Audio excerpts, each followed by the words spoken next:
ओम नमो भगवते वासुदेवाय। ओम नमो भगवते वासुदेवाय। ओम नमो भगवते वासुदेवाय। ओम नमो भगवते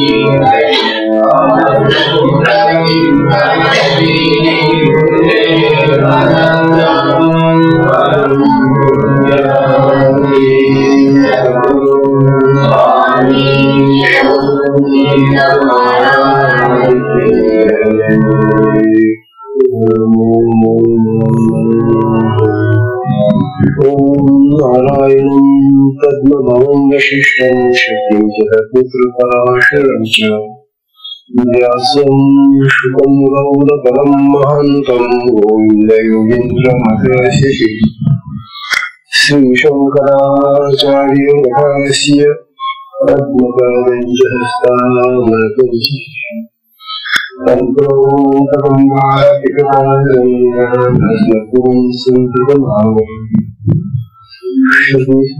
पुराणानामालयं करुणालयं नमामि भगवत्पादं शङ्करं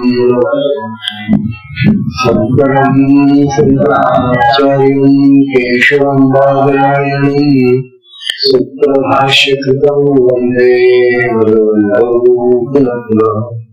नित्यं शुद्धं निराकारं हिरण्यं नित्यमूलं चिदानन्दं नमामि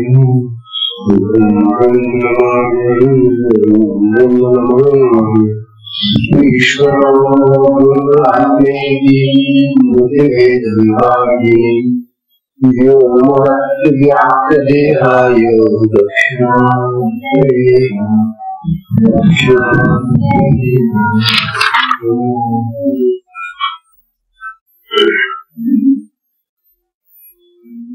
श्री सद्गुरुनाथ महाराज की जय। चिंतन श्री गुरुदेव परम पूज्याय श्री सद्गुरु आमीश महाराज की जय।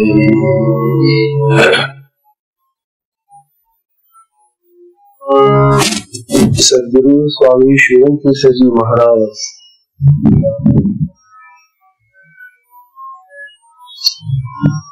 स्वामी शिवम तीर्थ जी महाराज यांची अशी कृपा आणि आशीर्वाद या कृपा आणि आपला हा शिक्षकात वर्गाचा सत्संग सुरू आहे। शक्तिपात मार्ग हा परम आनंदाचा मार्ग आहे। आता हे जे भजनांनी गायलं या भजनामध्ये आनंद आनंद परम आनंद आणि शक्तीच्या अनेक प्रकारच्या अनुभवाच्या क्रिया आहे त्यांचे वर्णन केलेले आहे। शक्तिपात मार्गाने जसा हा आनंद मिळतो तसंच आत्मज्ञान याला तत्वज्ञान म्हणतात। हे आत्मज्ञान ही या शक्तिपात मार्गाने ही शक्ती लवकर साधना आणि जो आत्मा प्रत्यक्ष असल्यामुळे त्या आत्म्याचं प्रत्यक्ष दर्शन प्रत्यक्ष त्याच्यामध्ये आपल्याला ती घेऊन जात असल्यामुळे महानंद परमानंद आपल्याला म्हणजे सारस्य हा ग्रंथ आहे। या ग्रंथामध्ये असं सांगतात शक्तिपात विना तत्त्वज्ञान नैव जायते। स्पष्ट सांगितलंय.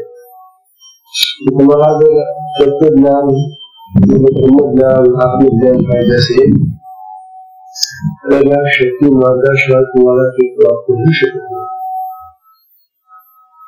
तस्मात म्हणून तत्र जिज्ञासा कर्तव्या साधकांनी, म्हणून साधकांनी त्याच ठिकाणी जिज्ञासा म्हणजे जाणण्याची इच्छा करावी आणि हा मार्ग प्राप्त करून घ्यावा. आणि ज्या मार्गाने आपल्याला आत्मज्ञान तत्वज्ञान प्राप्त होतं आणि निश्चित होत, मग अशा मार्गाचा आपण का अवलंब करू. आणि ज्यांना तो प्राप्त झालेला आहे त्यांनी तो मार्ग किती अखंड जीवनाने चालू ठेवला पाहिजे. तत्वज्ञानमुखी ज्ञान येते ही शक्ती माता तत्वज्ञान हे निर्माण करते, उपजायते निर्माण करते. आणि स्त्रियांनी होणारा हा जो आनंद आहे तो निर्माण करते. आणि हे सगळं सर्व अनुग्रहिक लभ्यम, आणि हे सगळं आपल्याला सद्गुरूच्या अनुग्रहाने प्राप्त होणार आहे. म्हणून या मार्गामध्ये दीक्षा ही सुरुवात आहे. आणि ती झाल्याशिवाय, दीक्षा झाल्याशिवाय तो अनुग्रह सद्गुरूचा प्राप्त झाल्यानंतर या पुढच्या ज्या गोष्टी आहेत त्या प्राप्त होणार नाही. म्हणून शक्तिपाताची दीक्षा घेतली गेली पाहिजे. शास्त्र खूप सांगतो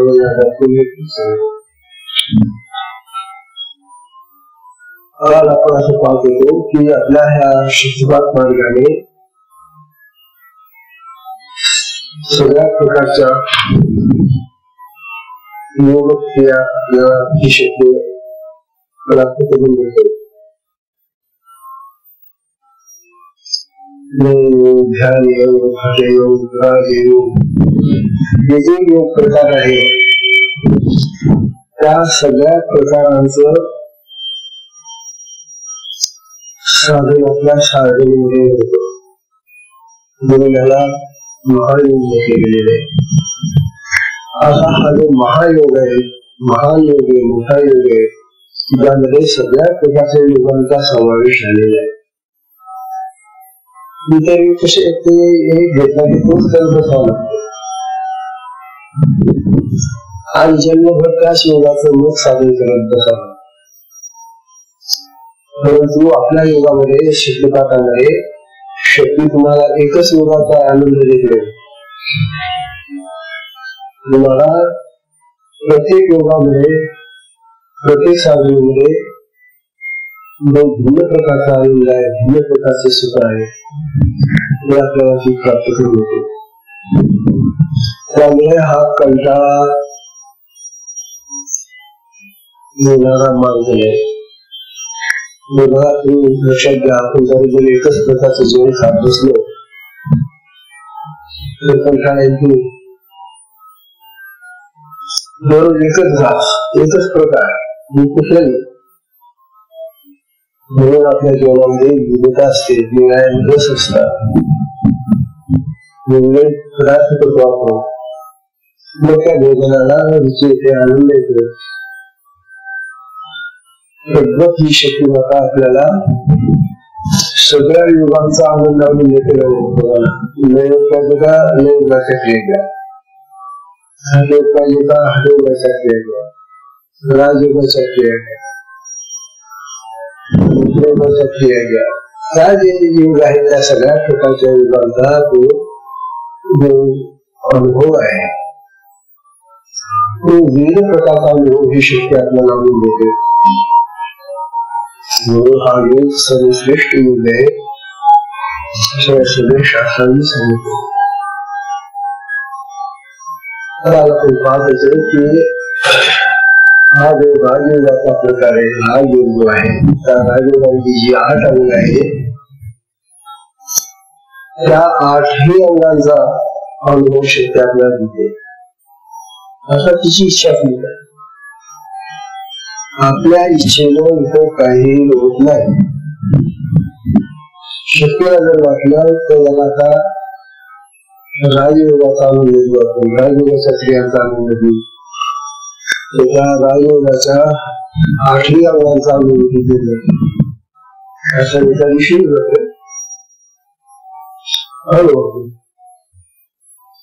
पण आधी आपल्याला हे तर माहिती पाहिजे की ते 8 अंग काय ते कशी असतात. म्हणून शास्त्र वाचन असतं किंवा राजयोग कसा असतो त्याच्यामध्ये 8 अंग कशी आहे. आता यापूर्वीचा जो ग्रंथ आहे वृक्षावृत्ती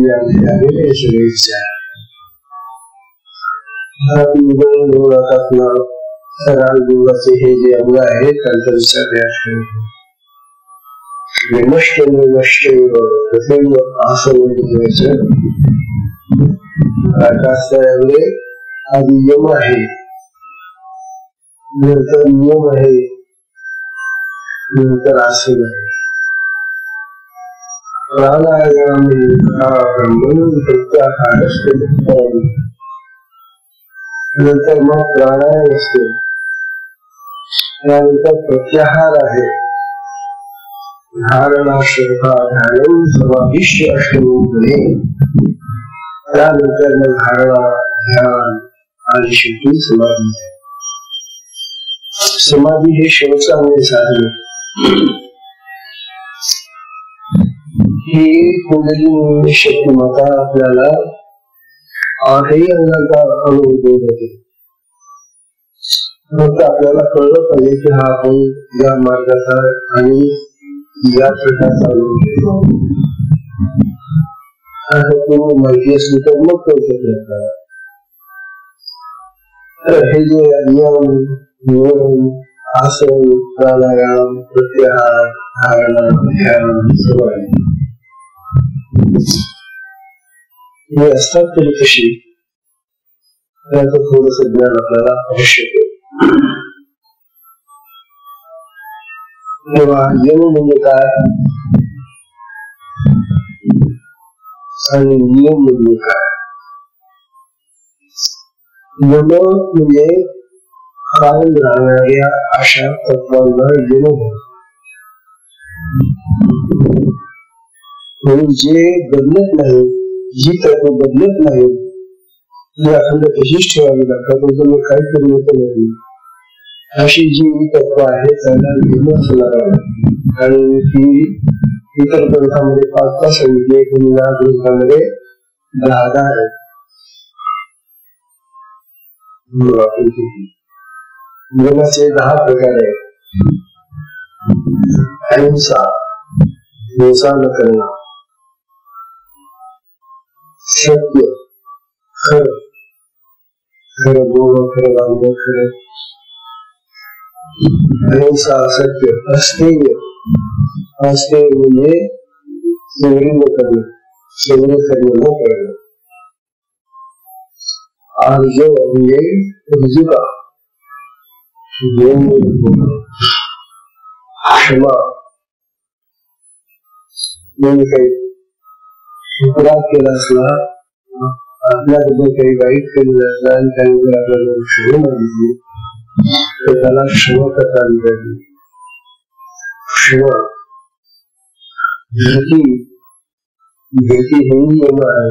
भीती म्हणजे धैर्य. तेव्हा भीती धैर्य असलं पाहिजे. येणारे मितहार, येणारे मितहार म्हणजे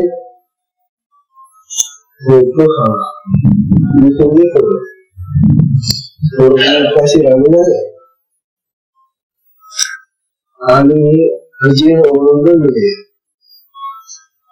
असं खा, अजीर्ण होणार आहे, उपाशी नाही राहणार असं म्हटलं आहे. तसं कळेल मला पिशवीच पण जाते. बघा देवाने अशी सोय करून दिली आपल्याला, ही पिशवी जरी पोटात असली तरी जेवणामध्ये आपल्याला ठेकर येतं ना, येतं की नाही? ढेकर आला रे आला, सांगतो पिशू सांगतो भरला मला ढेकर आल्यानंतर पुन्हा ढेकर देत सुरूच राहतात. असं हे जे खाणं आहे हे काही मी खाणं नाही. तेव्हा ही पिशवी सांगते की बंद झाला आता, मी तुला वॉर्निंग देते, आता खाऊ नको जास्त. असं दररोज खायचं तुला मीचा कमी खायला नाही. कायम पोटाला तशी सवय लावायची, ढेकर आला की जेवण झालं, आता हे उरलेलं ना मग तुम्ही खाऊ द्या, असा सेवन पाहिजे. जर आला द्या असलं तर सगळं खाऊ द्या, तुम्हाला नसलं तर मला द्या, हे बरं नाही. असं आधाशीपणा खाणं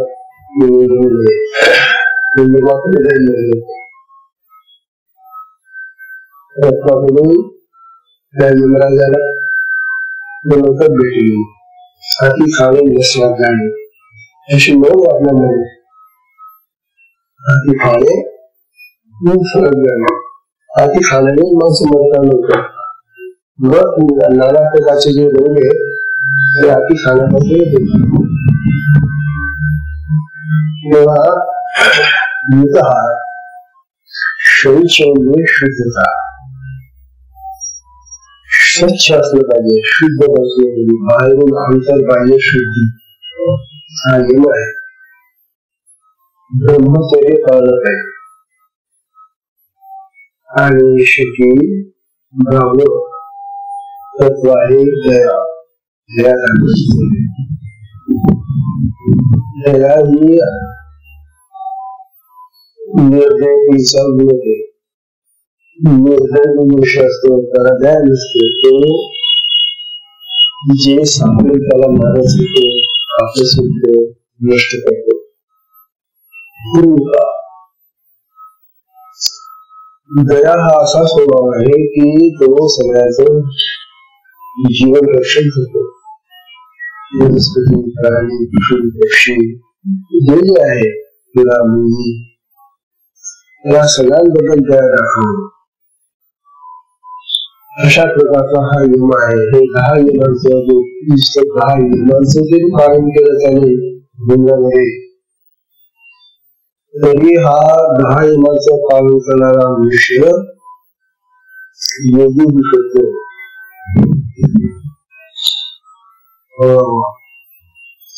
आपल्या हातून या नियमांचं पालन होत नाही, पुष्कळ वेळा या नियमांमध्ये गडबड होऊन जाते.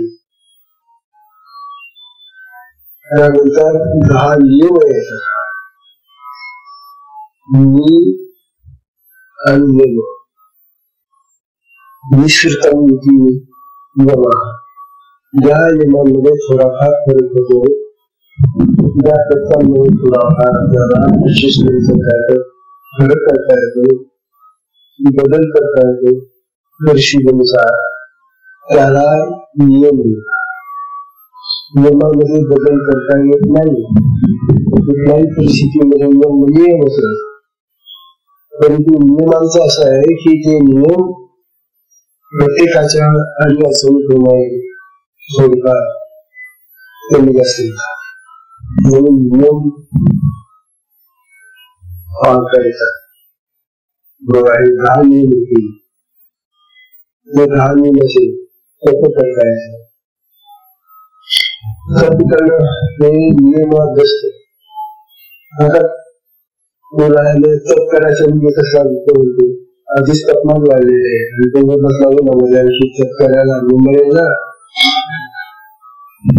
म्हणून उन्हाळ्यामध्ये डोक्यात कापली घ्यायचा.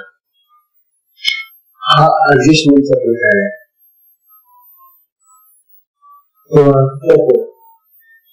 संतोष, संतोष हा नियम वगैरे का संतुष्ट राहणं. संतुष्ट राहणं म्हणजे समाधानी राहणं. जे आपल्याला मिळालं, जसं मिळालं, जितकं मिळालं त्याच्यावर समाधान नाही. माणसाचा स्वभाव असा नसतो. त्याला जे मिळालं ते त्याला जर कमी वाटलं तर तो आणखी जास्त मागून खातो किंवा मागण्याचा विलंबण्याचा प्रयत्न.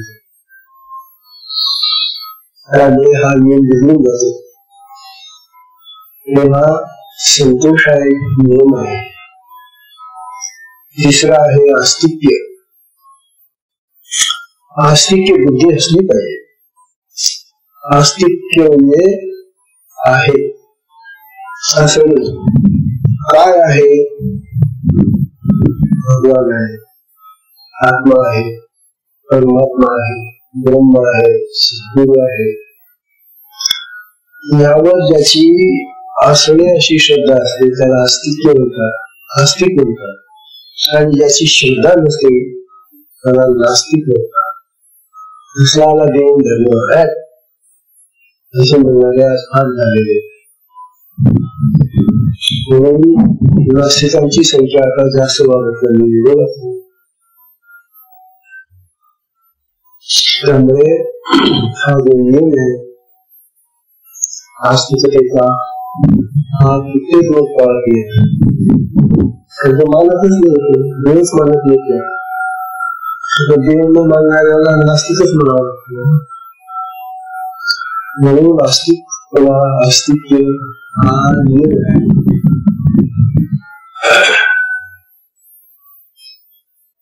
तेव्हा दान चौथा नियम आहे दान करणं. प्रत्येक माणसानं जे काय त्याने मिळवलं आहे, कमावलं आहे, कष्टाने चातुर्याने जे मिळवलं चांगल्या मार्गाने, ते मिळवण्यामध्ये आपल्याला अनेकांचे वरदान, अनेकांचे आशीर्वाद असतात. आपल्याला ज्या गोष्टी मिळतात प्राप्त होतात संसारामध्ये, त्या गोष्टी आपल्या कर्तृत्वाने, एकट्याच्या कर्तृत्वाने नाही मिळत. त्याच्यामुळे अनेकांचा हात आहे, अनेकांचे आशीर्वाद आहे. म्हणून एखादी गोष्ट आपल्याला जी संसारामध्ये प्राप्त होत जाते ती अनेक कारण, आता ती कारण आपल्याला स्पष्ट दिसत नाही. म्हणून जे मिळतं त्या स्थितीमध्ये मिळताही वाटा असला पाहिजे. तर अनेकांच्या मदतीने जे मिळतं आपल्याला ते आपल्या लक्षाचं कसं होईल. म्हणून त्यामध्ये इतरांचाही वाटा असतो. आणि इतरांचा वाटा म्हणजे ते दान स्वरूपामध्ये आपण थोडस काढून द्यायला. जसं आपण जेवण केलं घास काढून टाकतो देवाला.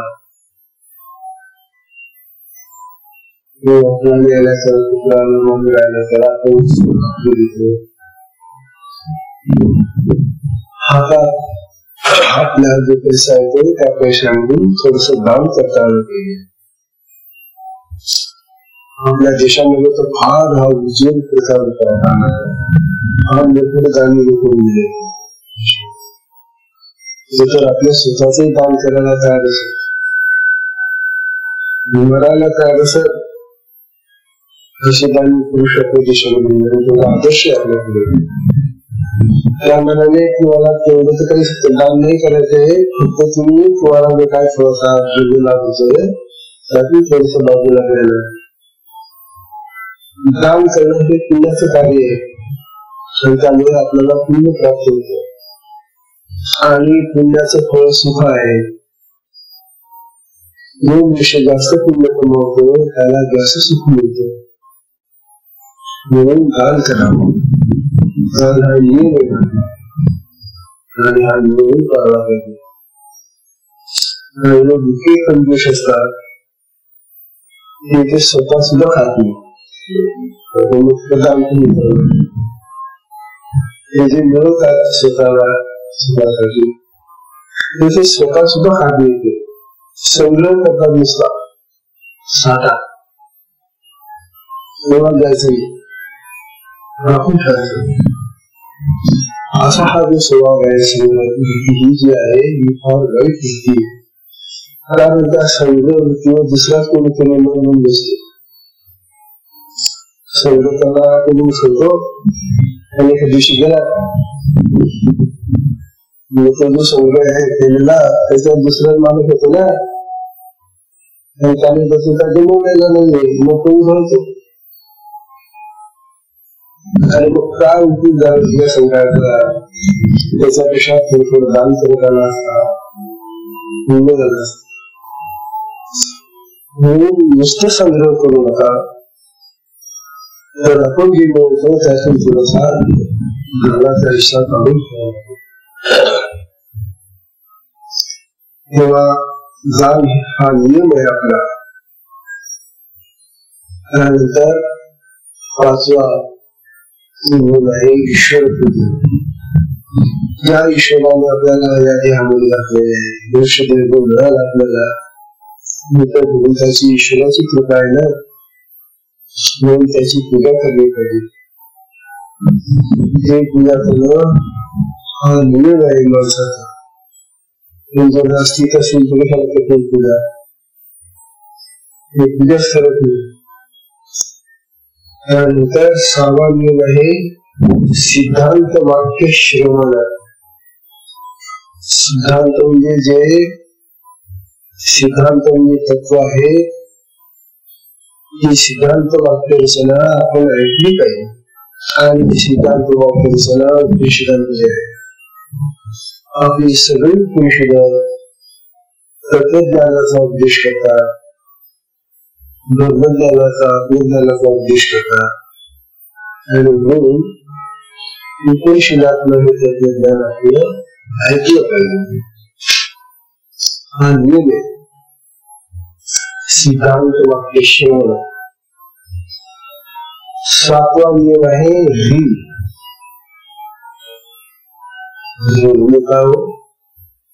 म्हणजे लज्जा वाटणं लाज वाटणं संकोच वाटणं. संकोच वाटणं हा नियम नियमात असतो तो. म्हणून विशेषतः स्त्रियांनी हा नियम पाळलाच पाहिजे. आणि स्त्री जन्मतः बिचारी स्वच्छ अंतःकरणाची असते निर्मळ मनाची असते देवता स्वरूप येते. म्हणून तिच्या शरीराचं जे सौंदर्य आहे ते ती घालून ठेवते. हा म्हणून तर आपण कपडे घालतो धोत्र नसतो सध्या घालतो काही पण घालतो ना राहण्यासारखे राहतो बापर. राहण्याला काय करते विचारे त्यांना तर नागरच राहावं लागतं ना. म्हणून ही हा जो प्रकार आहे हा मनुष्य स्वभावाचा नियम आहे ते. आणि आज तुम्ही बघा काय उघडी चित्र दाखवत भयानक चाललेले आपल्या देशामध्ये सुद्धा या टीव्हीवर वेगवेगळ्या मालिका दाखवतात. एका स्त्रिया करत्या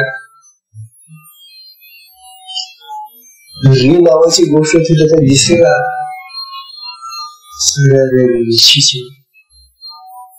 म्हणून ही हा जो नियम आहे हा सगळ्यांनी पाळला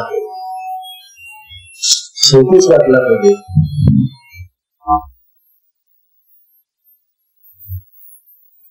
नियम झाला. त्यानंतर मती. मती नियम असते मती म्हणजे बुद्धी.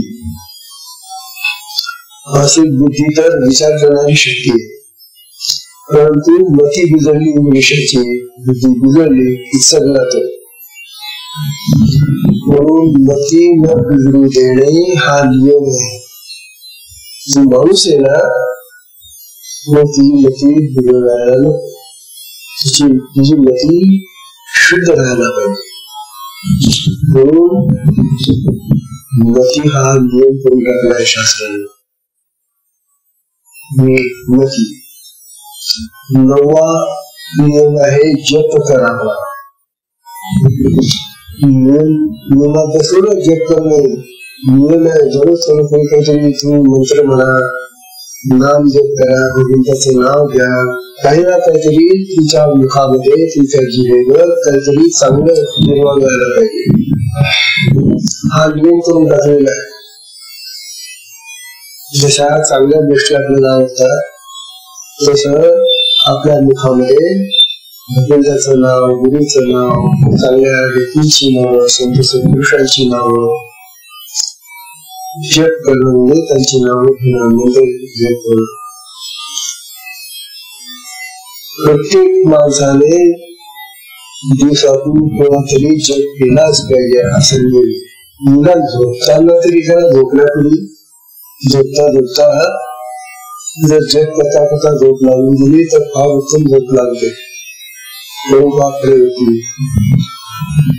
जो मनुष्य जप करता करता झोपून जातो त्याला वाईट स्वप्न कधीच पडत नाही.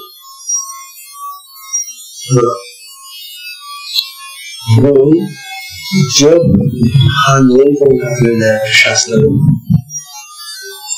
त्यानंतर 10वा हवन करावं. हवन हे जे मृत्यू झालेले किंवा जे असे काही देव देवता असतात त्यांना हवनाने ते द्रव्य प्राप्त होत हवेतून. म्हणून यज्ञ आपल्याकडे यज्ञ करण्याची प्रथा सुरू झाली. म्हणून आपल्या ऋषीमुनींनी सुद्धा यज्ञ हेही करत होते. म्हणून हवन करावं. हवन हा नियम करून टाकलेला आहे. असे 10 नियम आहेत बघा. कोणते कोणते? तत्व, संतोष, आस्तिक्य, दान, ईश्वर पूजन, सिद्धांत वाक्य श्रवण, मती, जप, हवन. हे 10 नियम आहे. या नियमाचं पालन केलं पाहिजे. आम्हाला नियमच माहिती आहे तर पालन किती करणार आहे? जर नियम माहिती नाहीये तर तो नियम कसं काय पालन करायचा? आपल्याला असं की हे नियम आणि नियम या दोघांचं जर व्यवस्थित पालन केलं तर तो मनुष्य अत्यंत काय मिळावं त्याला दिव्य पुरुष होते किंवा दिव्यत्व लागतं. या यमनियमांनी जसं यमनियमांनी दिव्यत्व लागतं शास्त्र सांगतं. त्यानंतर मग नियम झाल्यानंतर आसन येतात राजयोगामध्ये. आसन म्हणजे बसण्याची पद्धत. आता ह्या बसण्याच्या पद्धतीमध्ये खूप प्रकार आहे. 350 आसन येते आणि ही 350 आसनं गुरु महाराज करत असत किंवा वासुदेवानंद सरस्वती स्वामी महाराजांना शिकवत असत. त्यांनी घेत आणि अनेक लोक करतात. आसनाचा जो अभ्यास आहे तो अभ्यास करायचा. तुम्ही म्हणाला आसन कशासाठी करायचं? एवढं बसायचंच आहे ना आपल्याला.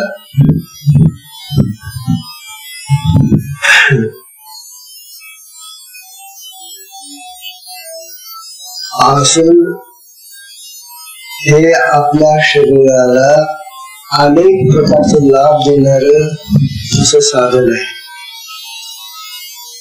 हे जे शरीर आपल्याला मिळालेले आहे, देवाने दिलं आपल्याला शरीर तर दिलं, परंतु या शरीराला व्यवस्थित प्रकारे व्यवस्थित पद्धतीने त्याचं संवर्धन होणं, वाढ होणं, व्यवस्थित पद्धतीने त्याला कर्मामध्ये लावणं आणि गोष्टींना हे शरीर उपयोगाला येतात. म्हणून या शरीराची अत्यंत उत्तम अशी स्थिती बनवण्यासाठी आसन असतात. शरीराला सुदृढ बनवण्यासाठी आसन. म्हणून आसनांचा अभ्यास योग मार्गामध्ये आलेला आहे. विशेषतः राजयोगामध्ये आसनाला फार महत्व आहे. काही काही लोक तर नुसते आसन शिकवतात तर योगी बनतात. नुसते आसन शिकवतात. कसले योगाचे मार्ग का शिकवतात का असेल. तर नुसत्या आसनाने सुद्धा योग होतो. तर मग आणखी अनेक प्रकारचे आसन आहेत.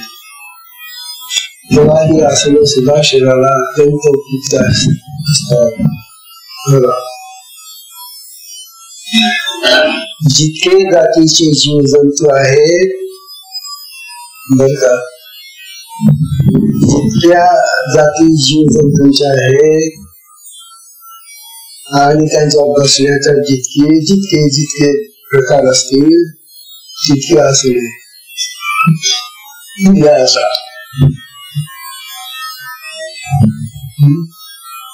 प्राणी आहेत ना, कसे कसे बसतात. आणि विविध प्रकारचे प्राणी पशु पक्षी नाना प्रकार येते आणि त्यांच्या बसण्याच्या पद्धती फार भिन्न आहेत. म्हणून त्यांच्या बसण्याच्या पद्धतीने मला तसं बसायला लागेल. त्याला असं मिळालं बघा.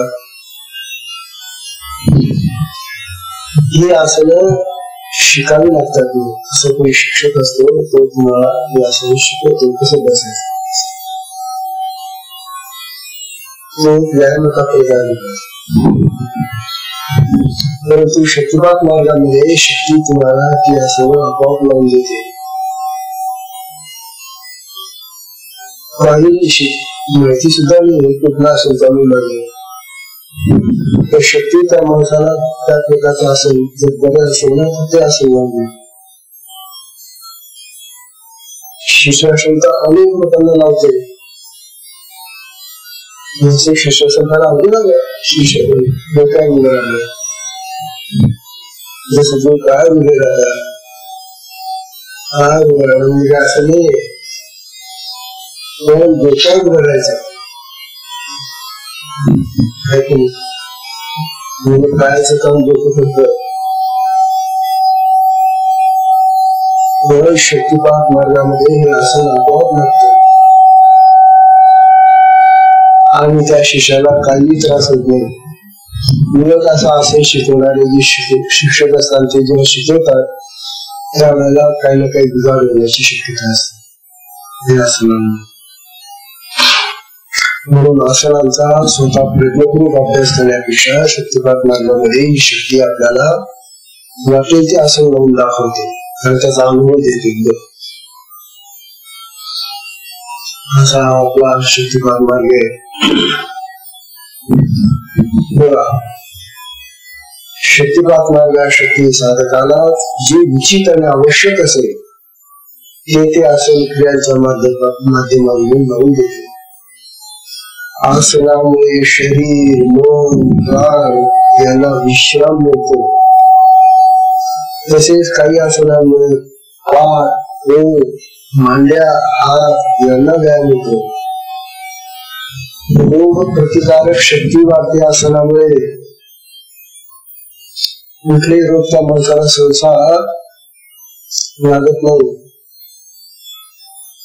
शरीर चपळ आणि तरळ राहतं त्या माणसाचं आसन जो करतो त्याला आसन होता हा चपळ राहतं त्याचं शरीर. काही ज्ञान साधक आणि सिद्धदायक अशी आसनही आहे. काही साधन काही आसन तर तुम्हाला ज्ञान देणारी आहे, सुख देणारी आहे. उदाहरणार्थ सिद्धासन पद्मासन भद्रासन वज्रासन स्वस्तिकासन ही उत्तम आसन आहे, सुख देणारी आसन आहे.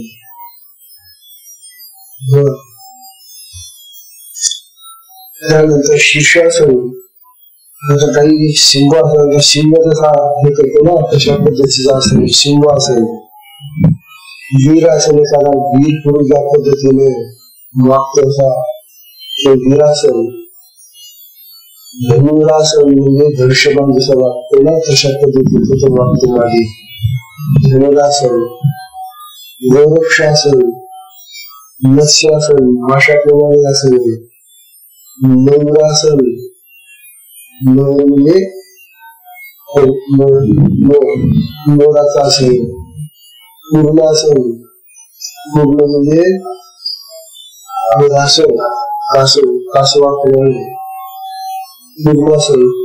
अनेक प्रकारची प्राण्यांची आसनं आहे. तेव्हा या आसनांनी अनेक प्रकारचे शरीराला लाभ होतात. विशेषतः सिद्धासन, पद्मासन, स्वस्तिकासन आणि उग्रासन या भोकाच्या 4 आसनांच्या क्रिया साधकाला वारंवार होत असतात. आपल्या साधनेमध्ये ही आसनं मुद्दाम शक्ती लावून दाखवते. त्यामुळे त्याचे शरीर चांगलं राहतं. त्यानंतर बंध आणि मुद्राही लागतात. आसनाच्या वेगवेगळ्या बंध असतात, मुद्रा असतात आणि त्या बंध आणि मुद्रा याचे ज्ञान त्या साधकाला ती शक्ती प्राप्त करून देते. अशा प्रकारचा हा आसन, मुद्रा, बंध वगैरेचा अभ्यास करावा लागत नाही. शक्ती आपोआप लावून देते. आता पुढचा जो प्रकार आहे तो प्राणायामाचा प्रकार आहे. आणि प्राणायाम हा सगळ्यात महत्वाचा योगशास्त्रातला प्रकार आहे. कारण प्राणाशी संबंध आहे, प्राणाशी गाठ आहे. त्यामुळे हा प्रकार, प्राणायामाचा प्रकार फारच महत्वाचा आहे. प्राणायाम सुद्धा शिकावा लागतो. ज्याला प्रयत्न करून प्राणायाम करायचा आहे, शिकायचा आहे, त्याला ते शिकवणारे गुरु असतात. आणि लोक ते प्राणायामाने शिकवता प्राणायाम करता किती अंग प्राण व्हायला पाहिजे. आता आपला 36 अंग प्राण चालतो. 36 बोट आहे ना, अशी ठेवली जाते. तर अशी 36 बोटापर्यंत आपला श्वास चालत जातो, जिथपर्यंत वाहतो. नसतो आपला श्वास जेव्हा टाकतो त्यावेळेला तो प्राण किती वाहतो तो किती व्हायला पाहिजे. 36 अंग वाहतो. 36 अंग म्हणजे एवढा हातका चालतो. कसे ते मोहनाचे ते हे होत ना हाता, तसे हे आपले फुफ्फुसाचे भाटे असे याच्याने शरीर थोडं अशक्त होत जातं. पुढे जिथे जर 36 श्वास तुम्ही घेतला जीवनभर, ते शरीर मग दुर्बळ होत कमजोर होत. म्हणून प्राणायामाने हे श्वास कमी करता येतात. किती कमी करता येत असेल? एकच फक्त बोट लावलं तर तुम्हाला श्वास सुद्धा लागला नाही. एक श्वास चालला पाहिजे. किती श्वासांची बस झाली बघा. मग त्या फुफ्फुसावरचा ताण कमी गेला ना बिलकुल.